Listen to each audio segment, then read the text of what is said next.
Hai, teman-teman traveler, apa kabar? Kali ini aku mau ajak kalian ke Jepang lagi. Tapi bukan ke Tokyo atau Kyoto yang sudah biasa ya. Kita akan berpetualang ke tempat yang sedikit tersembunyi. Lokasinya ada di prefektur Shizuoka. Perjalanan kita dimulai dari sebuah stasiun kecil yang lucu. Namanya Stasiun Senzu. Udara di sini sejuk sekali. Suasananya tenang, jauh dari hiruk-pikuk kota besar. Aku suka sekali tempat seperti ini. Rasanya seperti memulai petualangan sungguhan. Dari sini, kita akan naik kereta yang sangat spesial. Siap? Yuk, ikut aku. Sesampainya di stasiun Senzu, aku kaget. Ternyata sedang ada festival. Festivalnya unik banget, yaitu Festival Thomas the Tank Engine. Kalian tahu kan kereta biru dengan wajah lucu itu? Dulu waktu kecil, aku suka sekali menonton filmnya. Melihat kereta Thomas dalam ukuran asli membuatku nostalgia. Ada banyak anak-anak dan keluarga di sini. Semuanya terlihat sangat gembira. Mereka berfoto dengan Thomas dan teman-temannya. Suasananya meriah, tapi tetap terasa nyaman. Aku jadi ikut tersenyum melihat kebahagiaan mereka. Rasanya seperti kembali ke masa kecil. Di sekitar stasiun, banyak sekali dekorasi Thomas. Ada balon, bendera, dan juga toko souvenir. Semuanya bertema Thomas the Tank Engine. Aku melihat ada Hero, kereta uap dari Jepang. Ada juga Percy, si kereta hijau kecil. Ini benar-benar surga bagi para penggemar Thomas. Aku berjalan-jalan sebentar, menikmati suasana festival yang ceria. Meskipun aku datang sendiri, aku tidak merasa kesepian. Energi positif dari orang-orang di sekitarku sangat menular. Pengalaman ini benar-benar menjadi awal yang tak terduga dan menyenangkan untuk petualanganku di Shizuoka. Setelah puas melihat-lihat festival, aku bersiap untuk perjalanan utama. Aku akan naik kereta Oigawa Railway. Ini adalah kereta gunung tua yang sangat klasik. Kereta ini akan membawaku menyusuri lembah yang indah. Aku sudah membeli tiket dan mencari tempat duduk di dekat jendela. Aku tidak mau ketinggalan pemandangan sedikit pun. Dari jendela, aku bisa melihat pegunungan hijau yang luas. Ada juga sungai Oigawa yang airnya jernih. Pemandangan ini membuat hatiku tenang. Aku sudah tidak sabar untuk melihat apa lagi yang menantiku di sepanjang perjalanan ini. Kereta pun mulai berjalan pelan. Bunyi peluitnya nyaring dan klasik. Aku suka sekali suara kereta uap seperti ini. Kereta ini berjalan menyusuri tepi sungai. Pemandangannya luar biasa indah. Di sebelah kananku ada tebing dengan pepohonan hijau. Di sebelah kiriku ada sungai Oigawa yang berkelok-kelok. Warnanya biru kehijauan, sangat jernih. Aku membuka jendela sedikit untuk merasakan angin sepoi-sepoi. Udaranya sangat segar. Sepanjang jalan, aku hanya bisa berdecak kagum. Jepang memang selalu punya kejutan di setiap sudutnya. Perjalanan ini benar-benar memanjakan mata. Kami melewati beberapa jembatan gantung yang keren. Jembatan itu terlihat kecil dari kejauhan. Hanya pejalan kaki yang bisa melewatinya. Aku membayangkan betapa serunya berjalan di atas jembatan itu. Selain jembatan, pemandangan yang paling aku suka adalah kebun teh. Shizuoka memang terkenal sebagai penghasil teh terbaik di Jepang. Kebun tehnya tertata sangat rapi di lereng-lereng bukit. Warnanya hijau cerah, sangat menyegarkan. Aku melihat beberapa petani sedang bekerja di kebun. Mereka terlihat sangat tekun. Pemandangan ini membuatku merasa damai. Selama perjalanan, kereta berhenti di beberapa stasiun kecil. Stasiun-stasiun ini sangat unik. Kebanyakan tidak ada petugasnya. Semuanya sepi dan tenang. Rasanya seperti stasiun pribadi. Aku turun di salah satu stasiun untuk mengambil foto. Bangunan stasiunnya terbuat dari kayu dan terlihat sangat tua. Di sekelilingnya hanya ada hutan dan suara alam. Suasana seperti ini sulit ditemukan di kota besar. Aku merasa seperti masuk ke dalam dunia lain. Dunia yang lebih lambat, lebih tenang, dan lebih dekat dengan alam. Ini adalah pengalaman yang sangat berharga bagiku. Akhirnya setelah sekitar 1 jam perjalanan, aku tiba di tujuan utamaku. Namanya Stasiun Okuoi Kojo. Ini bukan stasiun biasa. Stasiun ini sangat istimewa karena lokasinya. Stasiun ini berada di tengah-tengah danau. Tepatnya di sebuah daratan kecil yang diapit oleh danau bendungan. Dari kereta, aku bisa melihat stasiun yang dikelilingi air biru. Ada jembatan merah yang menghubungkan stasiun dengan daratan di seberangnya. Pemandangannya sungguh spektakuler. Aku langsung tahu ini akan menjadi salah satu stasiun favoritku di seluruh dunia. Aku sangat bersemangat untuk turun dan menjelajahinya. Turun dari kereta, aku langsung terpana. Pemandangan di stasiun Okuoi Kojo benar-benar seperti di negeri dongeng. Aku berdiri di peron yang dikelilingi air danau berwarna zamrud. Udara di sini lebih sejuk dan bersih. Di seberang danau, terlihat pegunungan hijau yang menjulang. Hanya ada suara angin dan kicauan burung. Stasiun ini dijuluki stasiun tersembunyi, dan aku setuju sekali. Lokasinya yang terpencil membuatnya terasa sangat eksklusif. Aku berjalan menyeberangi jembatan merah ikonik itu. Dari atas jembatan, pemandangannya bahkan lebih menakjubkan. Aku mengambil banyak sekali foto di sini. Di dekat stasiun, ada sebuah kafe kecil yang nyaman. Namanya Kojo Cafe. Kafe ini punya menu yang sangat unik, yaitu kari biru. Ya, kalian tidak salah baca. Karinya berwarna biru cerah, seperti warna air danau di sekitarnya. Awalnya aku agak ragu untuk mencobanya. Tapi, jiwa petualangku tidak bisa menolak.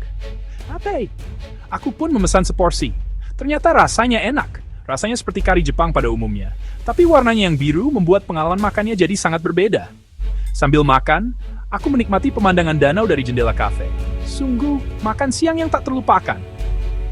Setelah makan siang, yang aneh tapi enak, aku harus kembali ke stasiun awal. Perjalanan pulang sama indahnya dengan perjalanan pergi. Aku kembali menikmati pemandangan kebun teh dan lembah sungai. Sesampainya di dekat stasiun Senzu, aku mampir ke sebuah tempat bernama Kadode Oigawa. Ini adalah kompleks perbelanjaan modern yang menjual berbagai produk lokal dari daerah Oigawa. Tempatnya besar dan bersih.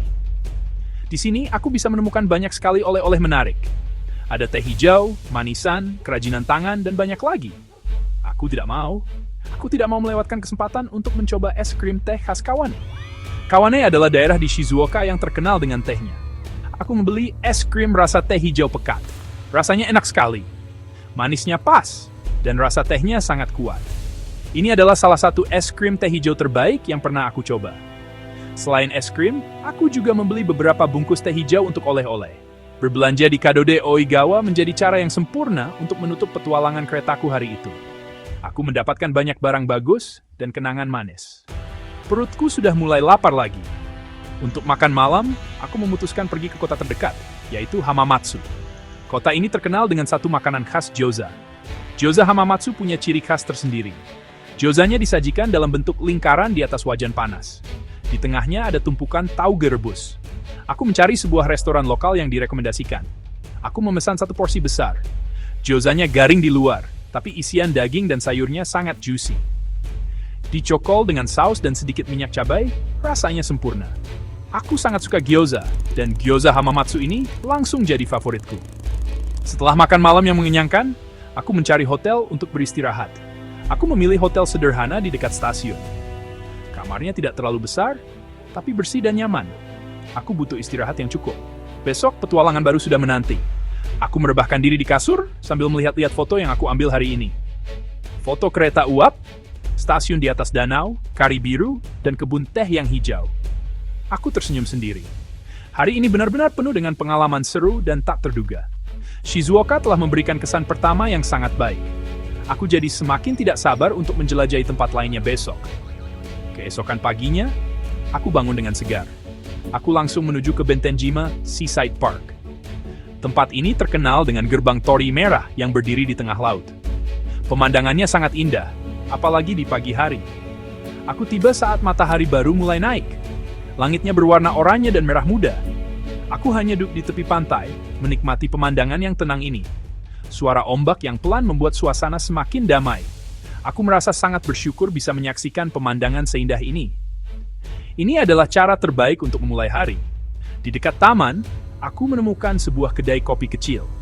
Aku memesan secangkir kopi panas untuk menghangatkan badan. Kopi di Jepang selalu enak, tidak pernah mengecewakan. Sambil menyeruput kopi, aku merencanakan tujuan selanjutnya. Aku mendengar ada sebuah tempat unik, tidak jauh dari sini. Sebuah desa kecil yang suasananya mirip seperti di film-film studio Ghibli. Tentu saja, aku harus ke sana. Pagi yang tenang di Bentenjima ini memberiku energi baru untuk melanjutkan petualanganku. Aku siap untuk kejutan selanjutnya yang ditawarkan Shizuoka. Tujuan terakhirku di Shizuoka adalah Nukumori no Mori. Tempat ini sering disebut sebagai desa Ghibli-nya Hamamatsu. Dan memang benar, begitu aku masuk, aku merasa seperti berada di dalam dunia fantasi. Bangunan-bangunannya sangat unik. Bentuknya melengkung, tidak beraturan, dengan atap dan jendela yang lucu. Semuanya terbuat dari kayu dan batu alam. Rasanya seperti desa para peri atau hobbit. Tempat ini sebenarnya adalah kompleks kecil yang berisi toko-toko kerajinan tangan, kafe, dan galeri. Setiap sudutnya sangat fotogenik. Aku menghabiskan banyak waktu hanya untuk berjalan-jalan dan mengagumi arsitekturnya. Aku masuk ke beberapa toko di dalamnya. Mereka menjual barang-barang buatan tangan yang sangat cantik. Ada keramik, perhiasan, dan dekorasi rumah. Semuanya memiliki desain yang unik dan artistik. Suasananya sangat tenang dan damai. Tidak terlalu ramai oleh turis. Aku merasa bisa bersantai dan menikmati setiap detail dari tempat ini. Ada juga sebuah kafe dengan kue-kue yang terlihat lezat. Aku duduk sebentar sambil minum teh dan menikmati suasana. Nukumori no Mori benar-benar tempat yang ajaib. Tempat ini berhasil membuat imajinasiku melayang bebas. Perjalanan di Shizuoka ini benar-benar luar biasa. Dari naik kereta uap Thomas yang nostalgia, melihat stasiun di atas danau yang spektakuler, hingga mencicipi kari biru yang aneh.